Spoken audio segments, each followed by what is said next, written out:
Chapter 1: The Debt. The Alpha King sat on Mira's kitchen table like he owned it, which technically, as ruler of all Eastern Territory packs, he kind of did. Even weakened and wrapped in her second-best bedsheets, the best ones had been sacrificed to save his ungrateful hide. Kael Thornwood radiated the kind of authority that made lesser wolves want to roll over and show their bellies. Mira's wolf was practically doing backflips of submission in her mind, which was both annoying and inconvenient given what she was about to propose. "I want you to be my fake mate," Mira said. The words tumbling out before her common sense could wrestle them back into the box labeled, "Terrible ideas that will definitely backfire." Kael blinked. It was possibly the first time in his entire reign that someone had rendered the Alpha King speechless, and Mira felt a petty surge of satisfaction that was probably unhealthy but felt absolutely wonderful. "You're what?" he finally managed. "My fake mate. Well, technically my fake chosen mate, since the moon goddess clearly has a twisted sense of humor, and gave me a real one who thought I was roughly as appealing as expired yogurt." Mira paced her tiny cabin, her mind racing faster than her mouth, which was saying something. "Here's the thing, you owe me a life debt. That's serious business, right? Old laws and all that mystical binding nonsense." "It's not nonsense," Kael said, his voice holding an edge of offense. "A life debt is sacred. Unbreakable. Perfect. Because I saved your life and now I'm calling it in. I want you to return to my pack, declare me as your chosen mate, and let me enjoy watching Garrett's face when he realizes the Omega he rejected is now bound to the most powerful alpha in the territory." She stopped pacing and turned to face him, her chin lifted in defiance. 3 months. That's all I need. 3 months of you playing the devoted mate, making appearances, being sickeningly territorial about me at pack gatherings. Then we stage a mutual parting, you go back to your mountain fortress, and I get to live the rest of my life knowing I didn't just roll over and accept being treated like garbage. Kael studied her with those unnerving gold eyes, and Mira fought the urge to squirm. She'd seen less intense stares from apex predators evaluating their next meal. "You want revenge," he said simply. "I want dignity," Mira corrected. "There's a difference. Revenge would be me poisoning Seraphina's shampoo with hair removal potion. This is just aggressive restoration of my reputation. By lying to your entire pack. By utilizing a life debt that you yourself acknowledged as binding and sacred. Unless the Alpha King's word means nothing?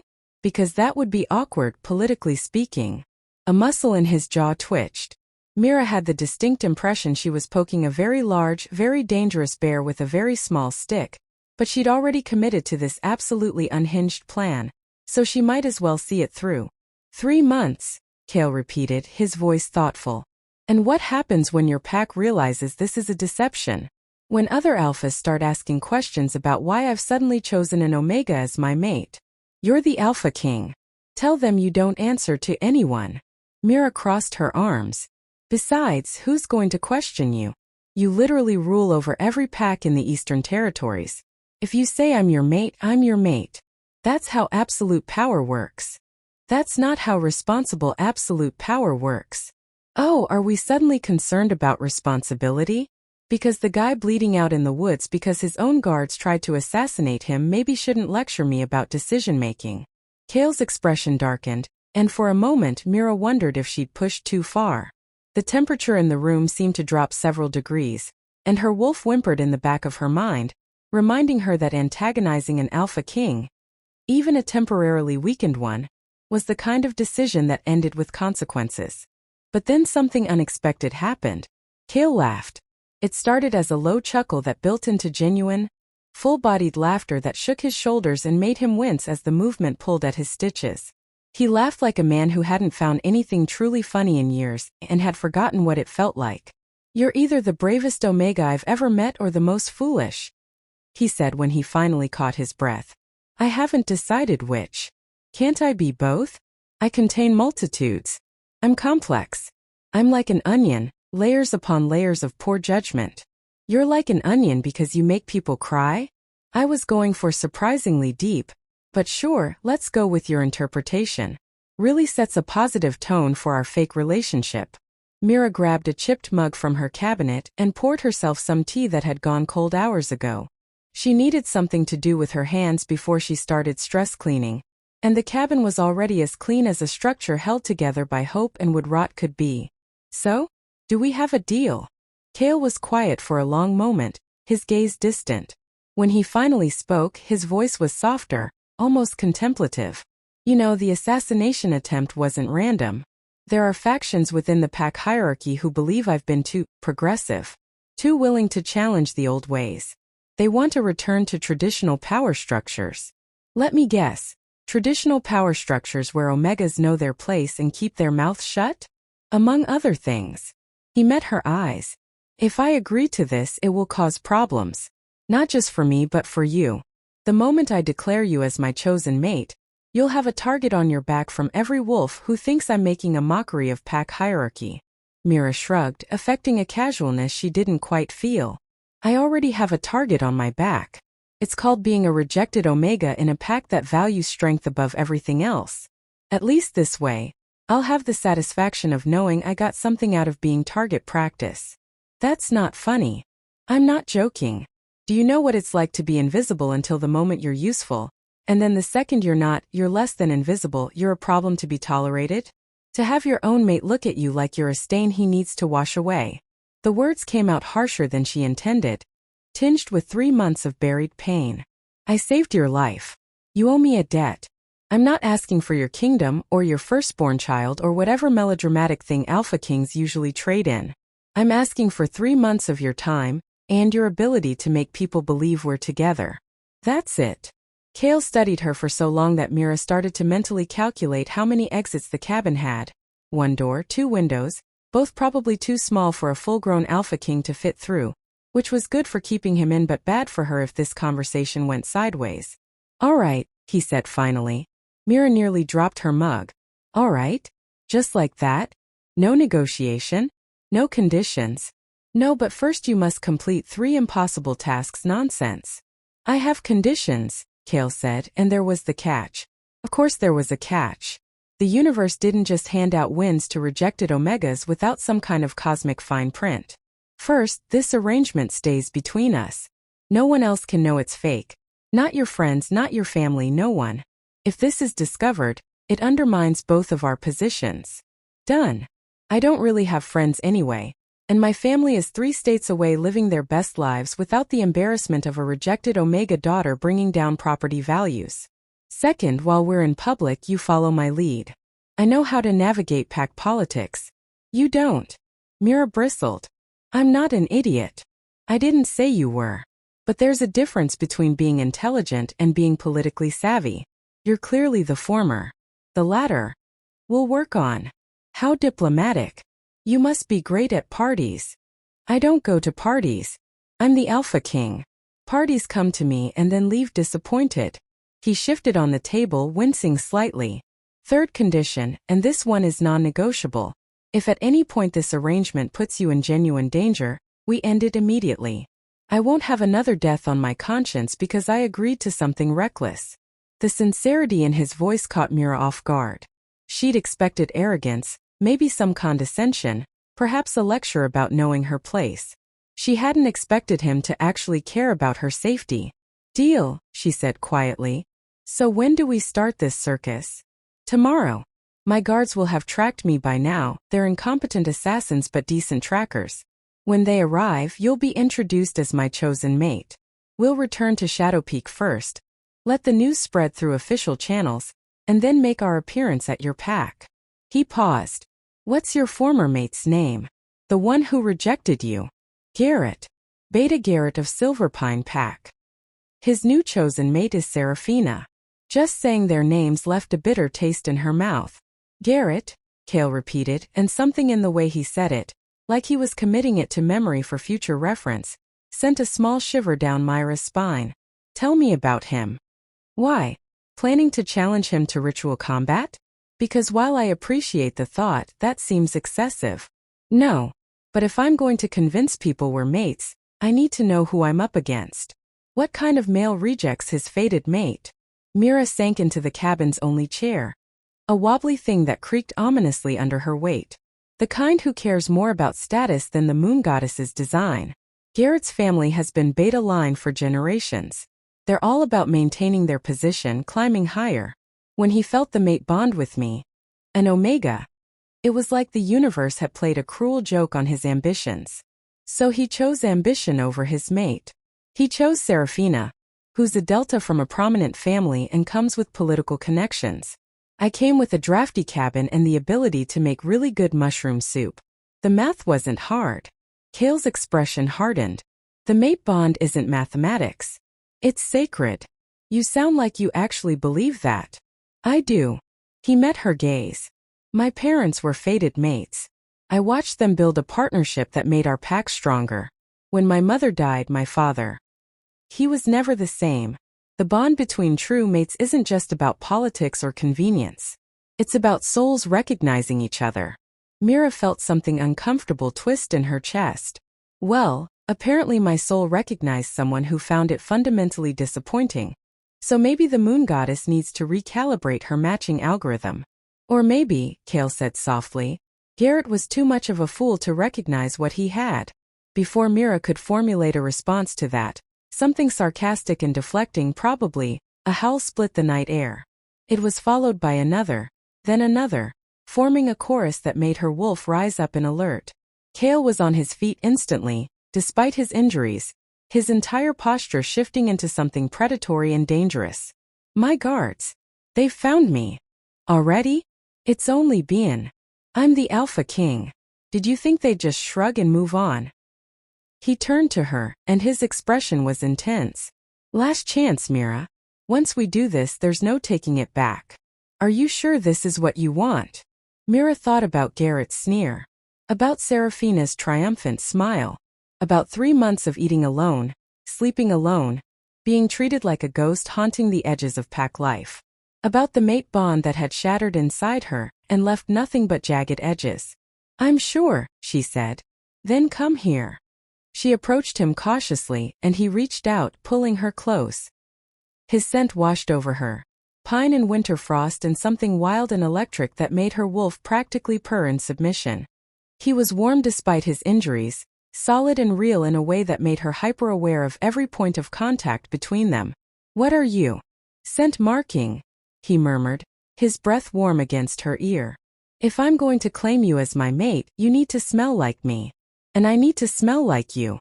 He rubbed his jaw against her neck, the gesture surprisingly gentle, and Mira felt her entire body freeze up like a computer experiencing a critical error. This was fake. This was a business arrangement. This absolutely should not be making her heart race like she just sprinted up a mountain. Relax, Kael said, and was that amusement in his voice? You're as stiff as a 2x4. Mates are supposed to be comfortable with each other. Mates usually have more than 12 hours of acquaintance before they start the whole scent marking thing, Mira managed. I haven't even offered you dinner. This is moving very fast. We should probably take it slow, maybe exchange awkward small talk first. The door to her cabin burst open. 4 wolves in human form stood in the doorway, all bearing the insignia of the king's guard. They took in the scene. Their Alpha King wrapped around a strange Omega in a cabin that looked like it was held together by wishful thinking, and their expressions ranged from confused to horrified. Your Majesty, the lead guard gasped, dropping to one knee. The others followed suit. We've been searching for you. When you didn't return from your patrol, and we found signs of the ambush. I was injured, Kael said, his voice carrying the weight of absolute authority. His arm was still around Mira's waist, holding her close in a way that looked possessive and protective. This woman found me and saved my life. Her name is Mira Ashwood, and as of this moment, she is under my protection as my chosen mate. The silence that followed was so complete that Mira could hear her own heartbeat thundering in her ears. One of the guards, a burly male with a scar across his cheek, broke the silence. Your Majesty, surely you don't mean an Omega? As your mate. The temperature in the room dropped so fast that Mira could see her breath mist in the air. Kael's power rolled out in waves, pressing down on everyone present until the guards were practically flattened against the floor. Are you questioning my choice? Kael's voice was soft, deadly. Because it sounds very much like you're questioning my choice. And no, Your Majesty, the guard stammered. Forgive me. I only meant. You meant nothing. Mira Ashwood is my chosen mate. You will treat her with the same respect you show me, or you will find yourself without a position in my guard. Am I clear? Crystal, Your Majesty. Kael's power receded, and the guards gasped in relief. Mira felt like she just watched a masterclass in dominance, and despite everything, a small part of her brain whispered that this might actually work. If Kael could make his own guards back down with just his presence, what chance did Garrett have? Prepare the horses, Kael commanded. We return to Shadow Peak tonight. And send word ahead. I want the entire court assembled. I have an announcement to make. As the guards scrambled to obey, Mira felt the full weight of what she'd set in motion. She'd wanted to make Garrett regret rejecting her. She'd wanted some small measure of revenge wrapped in the pretty bow of restored dignity. But standing in her shabby cabin with the Alpha King's arm around her waist, and his scent marking her as his, Mira realized she might have just made a deal with someone far more dangerous than any spurned ex-mate. Kael looked down at her, and something in his expression was almost gentle. Ready for your life to change completely? I think my life changed the moment I found you bleeding in the woods, Mira said. This is just the messy aftermath. The messy aftermath, Kael repeated, a smile playing at the corners of his mouth. I suppose that's one way to describe being the Alpha King's mate. Fake mate, Mira corrected quietly. Right, Kael agreed. But the way he said it, the way his arm tightened slightly around her waist, made Mira wonder if he was trying to convince her or himself. Outside, the guards were preparing horses. Soon she'd be leaving her cabin, her safe, small, shabby refuge from the world. She'd be entering Shadow Peak, the seat of Alpha King's power, as his chosen mate. For 3 months she'd play the role of her life. And if the moon goddess had any mercy at all, she'd survive it with her heart intact. Chapter 2: The Fortress. Shadow Peak Fortress was exactly the kind of place that made you reconsider every life choice that had led you there. It perched on the mountainside like a massive predator claiming territory, all dark stone and imposing towers that seemed designed to make visitors feel small and insignificant. Which Mira supposed was probably the point. The journey had taken 4 hours on horseback, 4 hours of Mira trying not to think about the fact that she was sitting in front of Kael on his mount, his arms bracketing her as he controlled the reins, his chest pressed against her back. 4 hours of breathing in his scent and pretending this was all perfectly normal, and not at all affecting her in ways that were completely inappropriate for a fake relationship. Her wolf, the traitor, had practically purred the entire way. Welcome home, Kael murmured as they approached the main gates, and Mira couldn't tell if he was being sincere or sarcastic. This is home? I was expecting something more. I don't know, welcoming? Maybe some throw pillows? A nice welcome mat that says, Home Sweet Home, in a whimsical font. There's a welcome mat, Kael said deadpan. It says turn back now. How cheerful. Really sets a warm, inviting tone. The gates opened, revealing a courtyard that could have fit Mira's entire packed territory inside it twice over. Wolves in various forms moved about with military precision, guards patrolling the walls, servants rushing between buildings, and in the center of it all, a gathering of what could only be Kael's inner court. They were all staring. I don't suppose we could use a back entrance? Mira whispered. Maybe sneak in through the servants' quarters? I could pretend to be delivering mushrooms. You're the Alpha King's mate now. You don't sneak anywhere. Kael dismounted with fluid grace that should have been illegal for someone who'd been half dead 12 hours ago, then reached up to help her down. His hand spanned her waist easily, and he lowered her to the ground with a gentleness that seemed at odds with his fearsome reputation. Also, he held on for approximately 3 seconds longer than necessary, which was definitely not part of the fake mate agreement but made several court members gasp audibly. Your Majesty, a severe-looking woman in formal robes approached, her expression making it clear she'd smelled something unpleasant, and that smell was Mira. We received word of your situation. Perhaps we should discuss this privately before making any formal announcements. This is Lydia, my chief advisor, Kael said to Mira. Then to Lydia. There's nothing to discuss. Mira's my chosen mate. The announcement will be made tonight at dinner. Lydia's left eye twitched. It was a small movement, barely noticeable, but Mira had spent enough time reading disapproval in people's faces to recognize it instantly. Your Majesty, with all due respect, this is highly irregular. The court will have questions. The other alphas will have concerns. Perhaps if we could just delay the announcement until we've had time to prepare proper. I don't recall asking for your opinion on my choice of mate, Lydia. The temperature dropped again, and Mira was starting to think that Kael's superpower wasn't just being ridiculously powerful. It was the ability to make people feel like they were standing in a walk-in freezer with just his tone of voice. Of course not, Your Majesty. Forgive me. Lydia's smile was so tight it could have cracked. Shall I show your mate to the guest quarters? She'll stay in my quarters, Kael said, and Mira's brain short-circuited. Your quarters, she squeaked. As in your personal private where you sleep quarters? We're mates, Kael said smoothly. It would be unusual if we didn't share quarters. Right. Yes, obviously. Because that's what mates do. They share quarters. It's very normal and not at all panic-inducing. Kael's expression suggested he was enjoying her discomfort far too much. Don't worry. My quarters have multiple rooms. You'll have your own space. Oh good. Because I was about to fake a sudden illness. Very convincing cough. Award-worthy, really. A ripple of laughter went through the gathered court, quickly stifled when Kael's gaze swept over them. Mira got the distinct impression that laughing at the Alpha King's mate, fake or otherwise, was the kind of social misstep that ended careers. Come, Kael said, offering her his arm like they were attending a formal ball, and not walking through a courtyard full of wolves who looked like they were watching a train wreck in slow motion. I'll show you to our rooms. We have several hours before dinner to prepare. Mira took his arm, trying to ignore how solid it felt under her fingers, how her wolf practically howled with contentment at the simple contact. This was fake. This was a business arrangement. This was absolutely not the universe's way of giving her a second chance at something she'd already lost once.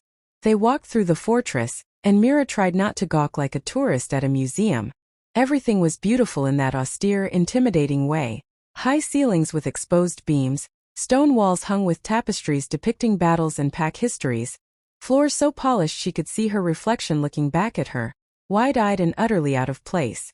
You're quiet, Kael observed as they climbed a spiral staircase that seemed to go on forever. I'm processing. There's a lot to process.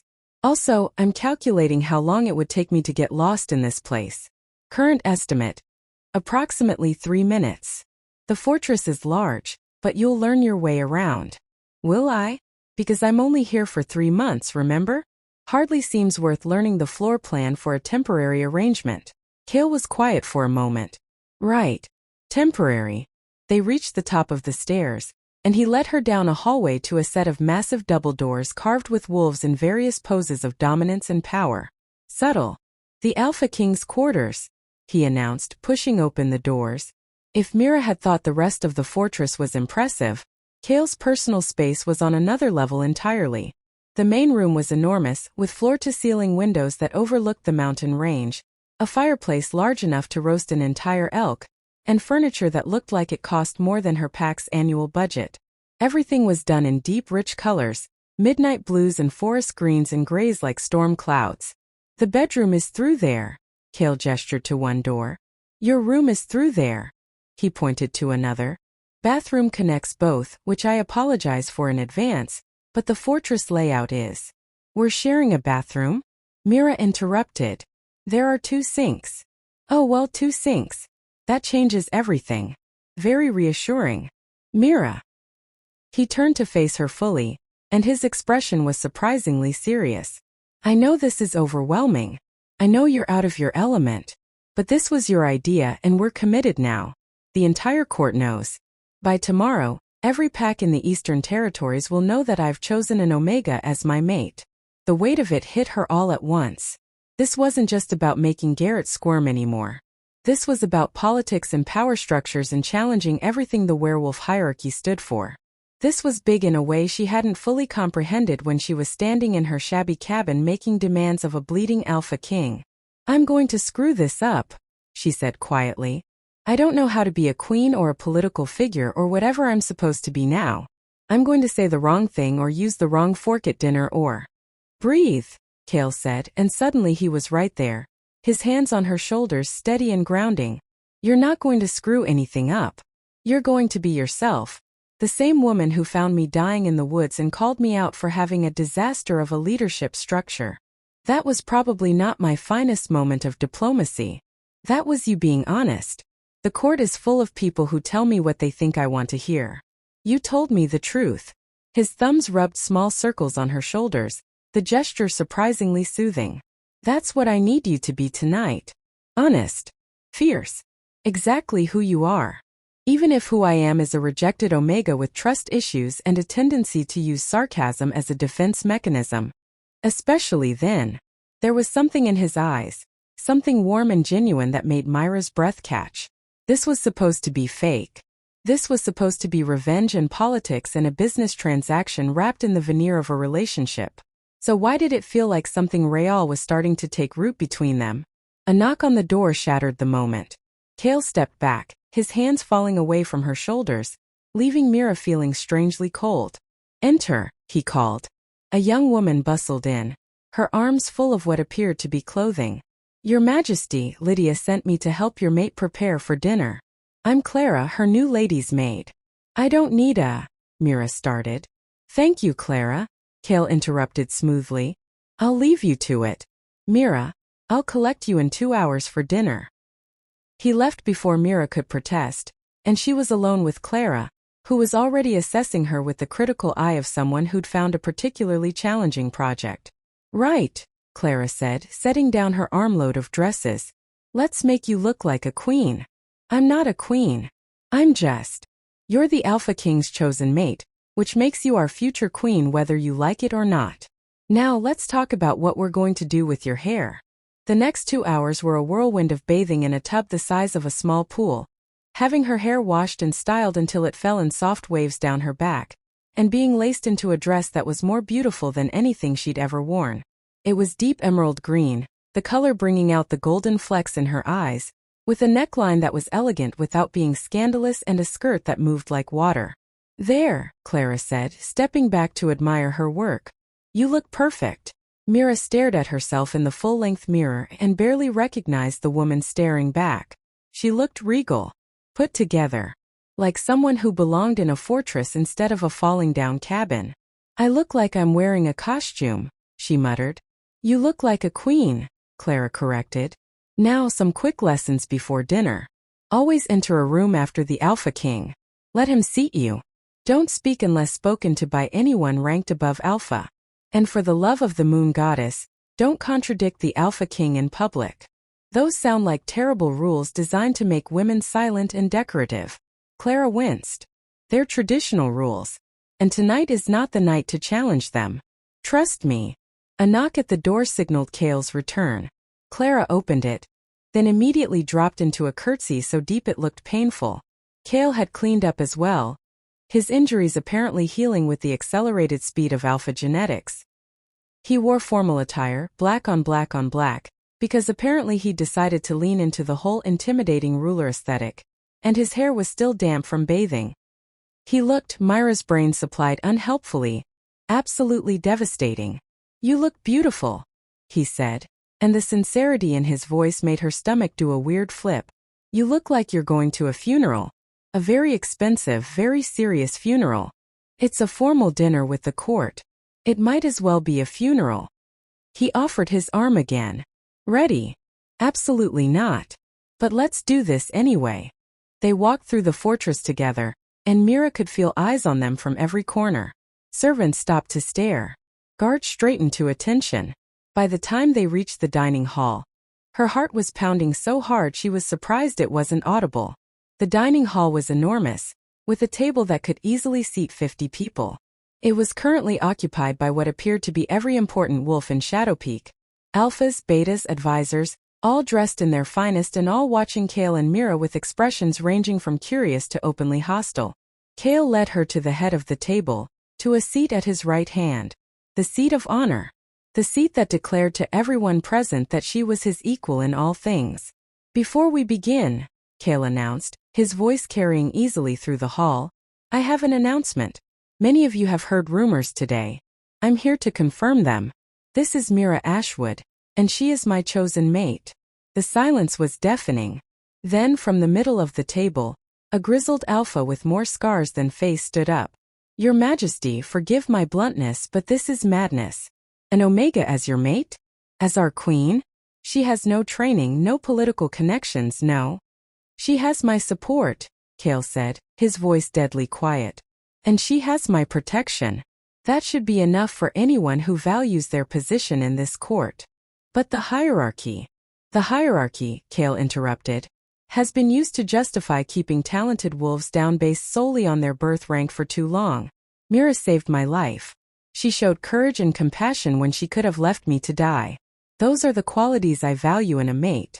If you have a problem with my choice, you're welcome to leave my court. No one moved. Good, Kael said, sitting down and gesturing for the servants to begin bringing food. Let's eat. Dinner was the most excruciating 2 hours of Mira's life. She picked at her food that was probably delicious but tasted like ash in her mouth, while conversation swirled around her. People asked her questions, all polite on the surface but laced with subtle challenges. Where was she from? What pack? What was her lineage? Her rank? Each answer seemed to disappoint them more. By the time dessert was served, Mira wanted nothing more than to escape to her room and pretend this entire night had been a stress-induced hallucination. You survived, Kael murmured as the dinner finally ended and wolves began to excuse themselves. Barely. I think I aged 10 years. Do I have gray hair now? I feel like I should have gray hair. You were perfect. I was terrified. You were brave.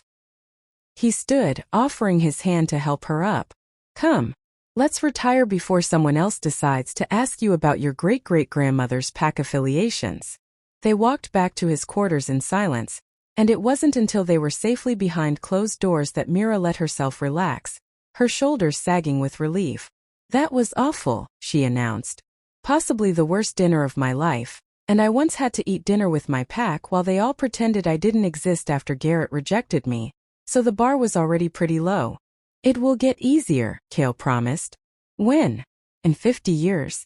Because I'm not sure I'm going to make it 3 months if every dinner is like that. He smiled, a real smile that transformed his entire face. You'll make it.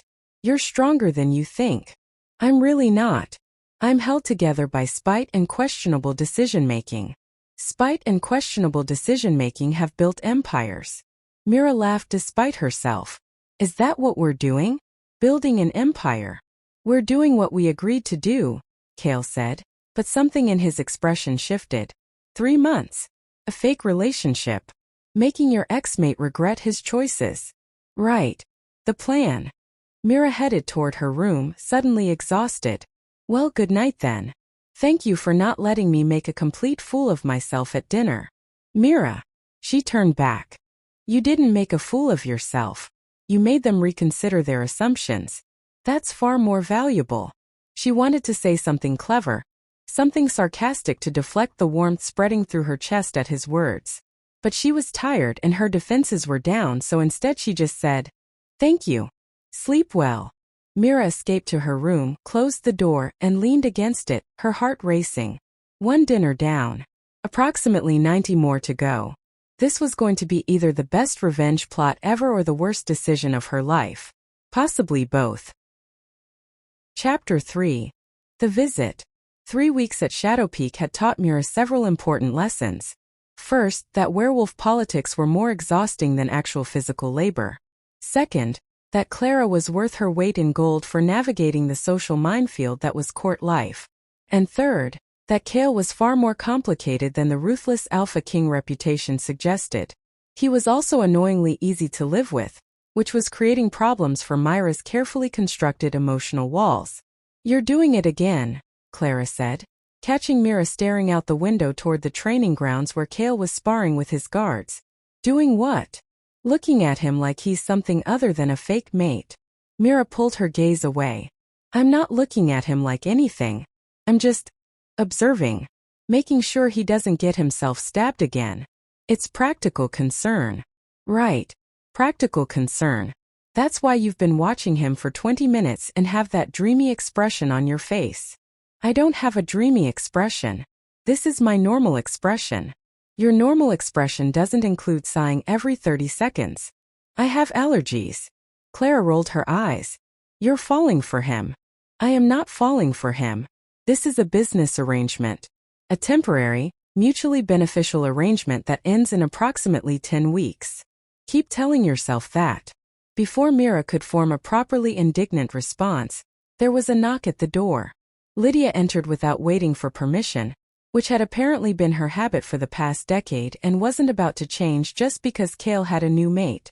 "The Alpha King requests your presence in his study," Lydia announced, her tone making it clear she thought this was a waste of Kael's valuable time.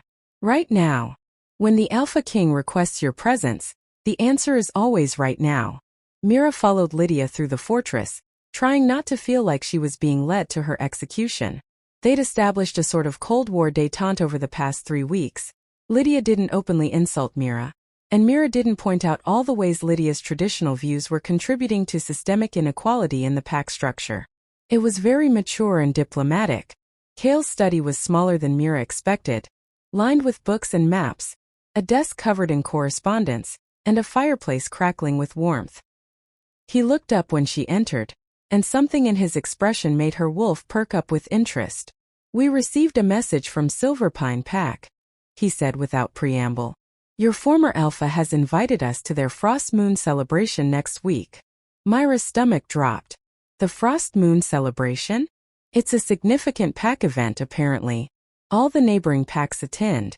Your former Alpha, Alpha Marcus, specifically requested our presence, given that you're one of their pack members and my mate. I'm not really a pack member anymore. More like a problematic former resident they tolerate on the edges of their territory. Well, you're about to become their most important connection to the Alpha King, which I'm sure will cause all sorts of interesting political complications. Kael leaned back in his chair, studying her. "This is what you wanted, isn't it?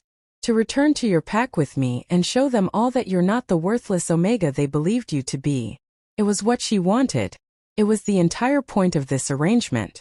So why did the thought of facing Garrett and Seraphina and the rest of Silverpine Pack make her feel like she was about to throw up? "Yes," she said, trying to sound confident. "This is perfect. You're a terrible liar." "I'm an excellent liar. I've been lying to your entire court for 3 weeks about how much I enjoy formal dinners and political discussions. You enjoy the political discussions. You just don't like the formal dinners." He was right, which was annoying.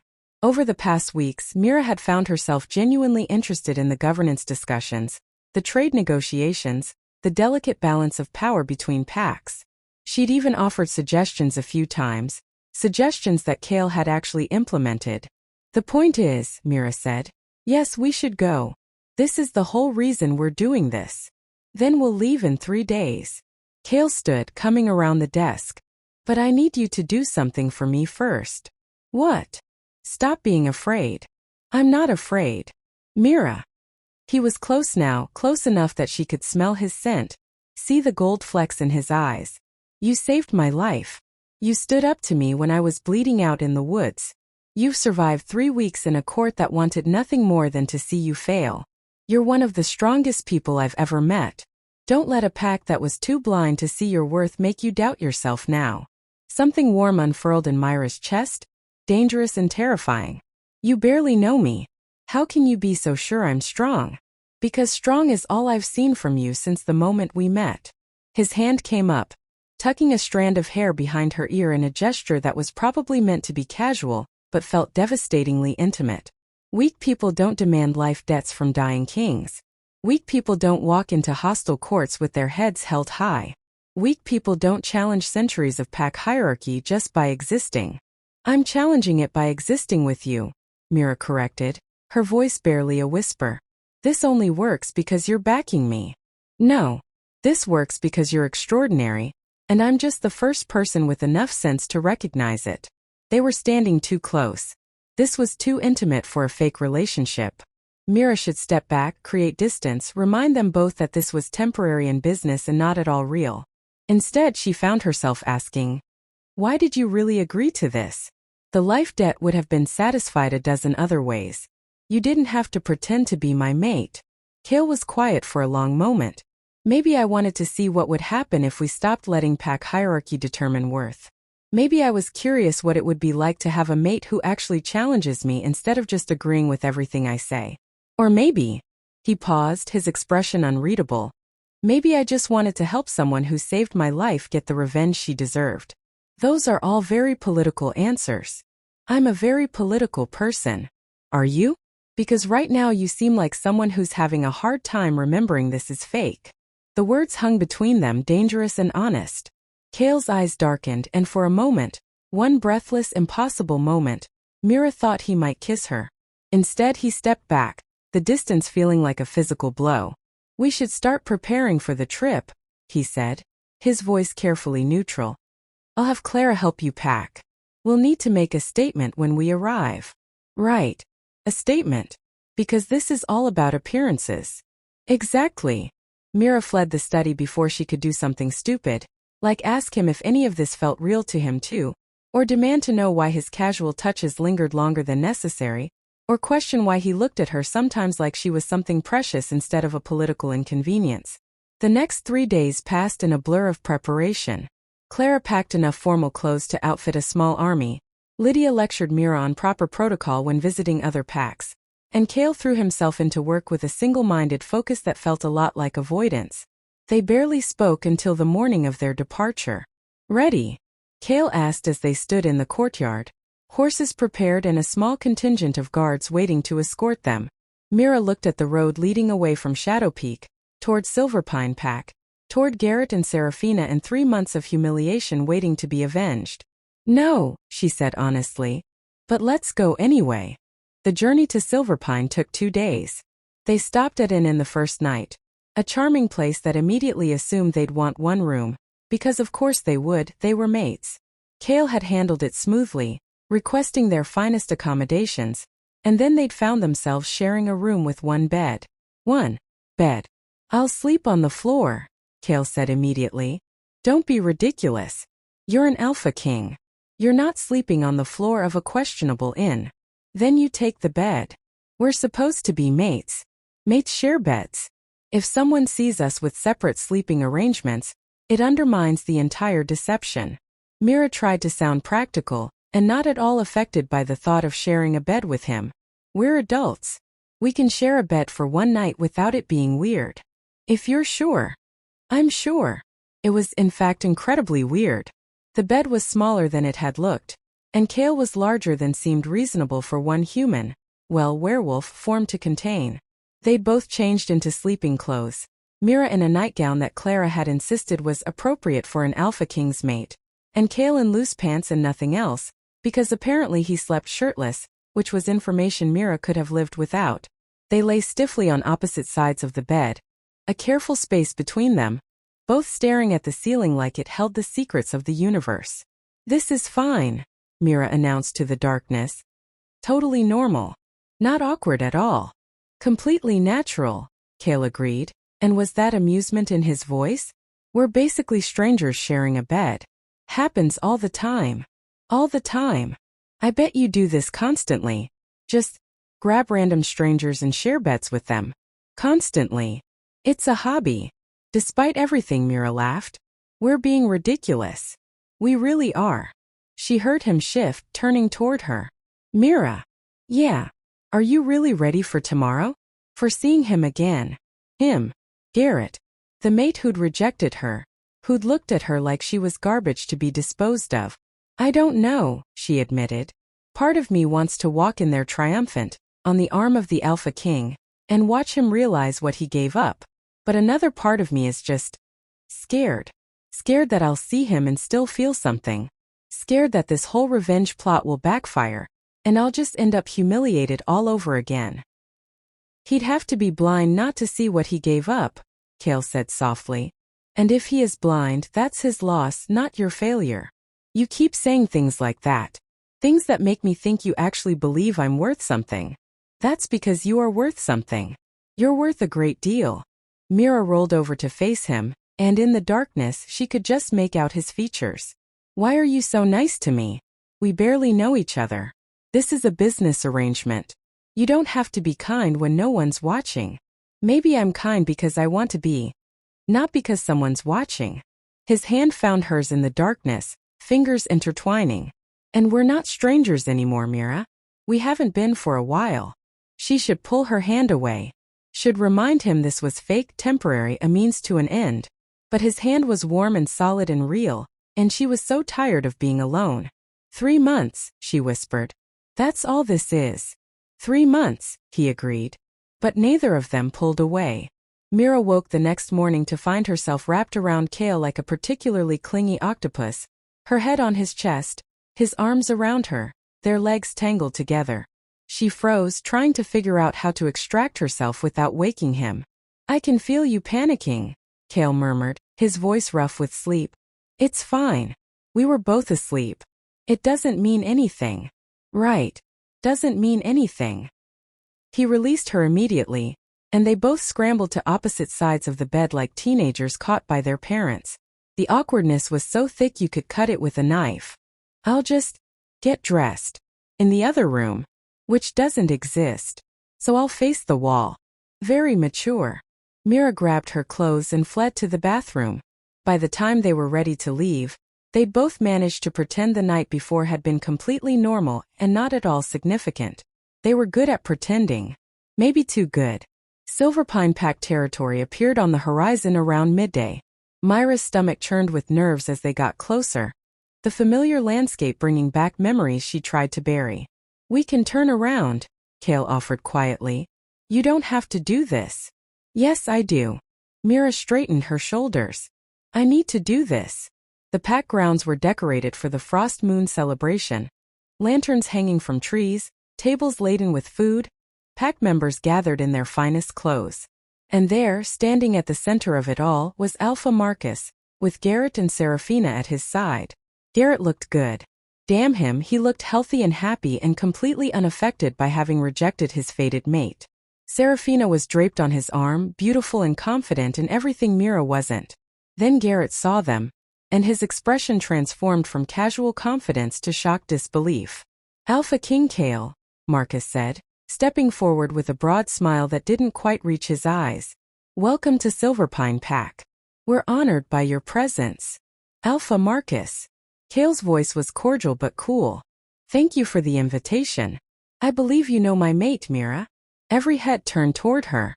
Mira felt their stares like physical weights, saw the shock and disbelief and in some cases outright hostility. But Kael's hand was steady at the small of her back, grounding her. Mira, Marcus said, and she couldn't quite read his expression. This is unexpected. Congratulations. Thank you, Alpha. Mira was proud that her voice didn't shake.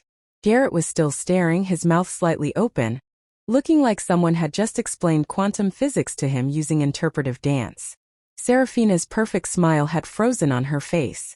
Perhaps we should discuss the celebration details, Marcus suggested, clearly eager to move past the awkwardness. If you'll follow me to my office, Your Majesty? Of course. Mira will join us. I don't think that's necessary.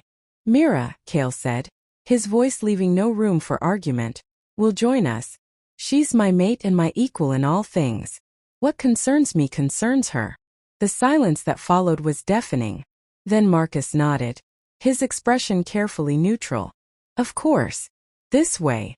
As they walked through the pack grounds toward Alpha Marcus's office, Mira felt Garrett's eyes boring into her back. She didn't turn around. Didn't give him the satisfaction of knowing she'd noticed. She had the Alpha King at her side and 3 months of fake devotion to weaponize. Garrett could stare all he wanted. She had already won. If you are enjoying this story, like, comment, and subscribe for part 2. What happens next? Will Garrett regret his past decisions? Will the Alpha King let Mira go? Stay tuned for part 2.